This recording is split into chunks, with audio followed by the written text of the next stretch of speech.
तो ये बीपीएससी में क्या है, बीपीएससी का जो एग्जाम है उसके 3 संस्कार हैं। कौन से?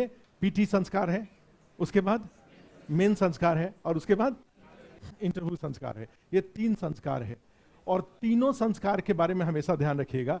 तीनों आपके कुछ भी, कोई भी प्रयास करने से, आपके एफर्ट करने से ये समय से ही आएगा ये।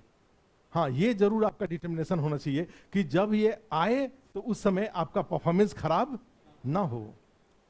उस संस्कार, उस यज्ञ की तैयारी इतने अच्छे से करके रखिए कि जब वो आए तो आपको कुछ ना कुछ देके जाए। ये आए तो ये मेंस की एलिजिबिलिटी देके जाए, मेंस आए तो ये आपको इंटरव्यू दिला के जाए, और जब इंटरव्यू आए तो वो आपको अधिकारी बना के जाए। और इसके लिए जो रिक्वायरमेंट है वो सही स्ट्रेटजी के साथ उसको पूरा किया जाना चाहिए। और रिक्वायरमेंट में क्या है भाई, इसमें 8 सेक्शन है, और इसमें टोटल 3 है, जीएस पेपर 1, जीएस पेपर 2 और ऑप्शनल, और यहाँ पे इंटरव्यू है। ठीक है, तो इसका भी बहुत डिफिकल्ट नहीं है, इजी है ये। तो ये जो 8 सेक्शन है प्लस ये जो मेंस का सेक्शन है, ये जब सही स्ट्रेटजी के साथ इस पर फोकस करना चाहिए, और सही स्ट्रेटजी के बस तैयारी करते रहिए, उसमें ज़्यादा जल्दबाजी करने की आवश्यकता नहीं है। और एक आदमी कहता है आज ही मान लो मैं एक दुकान खोल लूँ, कल से 2 बिस्कुट बेच दूंगा, 2 रुपये कमाई हो जाएगी, खुश हो जाएंगे?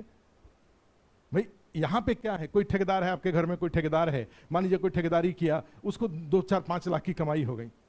लेकिन इसी में क्या है कि जिस दिन आपका रोल नंबर दिख जाएगा, आपके 2 मित्र थे, एक मित्र कमरे में रह करके बीपीएससी की तैयारी कर रहे थे, और एक मित्र ठेकेदारी कर रहे थे। तो ठेकेदारी कर रहे थे तो उनके जीवन में बड़ा रौनक था, भाई स्कॉर्पियो गाड़ी थी, इधर उधर जाना आना, बड़े चमक दमक में थे।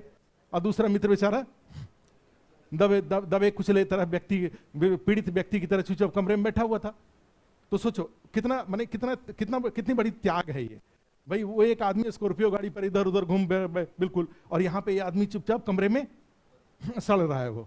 ठीक है, सड़ा हुआ नहीं कहेंगे उसको, बैठ के मैंने अपनी सारी इच्छा को दबा करके उस पर काम कर रहे हैं वो। आप सोच के देखो, इवन 10 साल बाद भी, 10 साल के बाद भी ये ठेकेदार सब जहां पहुंचेंगे, गलती से अगर डीएसपी का रोल नंबर दिख गया, एसडीएम का रोल नंबर दिख गया, बीडीओ का रोल नंबर दिख गया, लगेंगे ठेकेदार साहब अपनी गाड़ी घुमा के आपके पीछे पीछे घूमने। अभी तक तो आगे आगे घूम रहे थे, अब कहां पहुंच जाएंगे, पीछे पीछे घूम जाएंगे। क्योंकि ठेकेदार साहब का जो भी ठेकेदारी है उसका फंड कौन रिलीज करेगा? ठीक है, तो यही था। अमृतेंदु शेखर थे अपने यहाँ, अमृतेंदु शेखर का सारा बाल उल गिर गया था, बाल मैंने सब सिर उनका बाल गिर गया था। 46 में फर्स्ट रैंक आया था। सब जब कब सिलेक्शन हुआ था? जब सिर में एक भी बाल नहीं बचा हुआ, थोड़ा सा ही बचा हुआ था।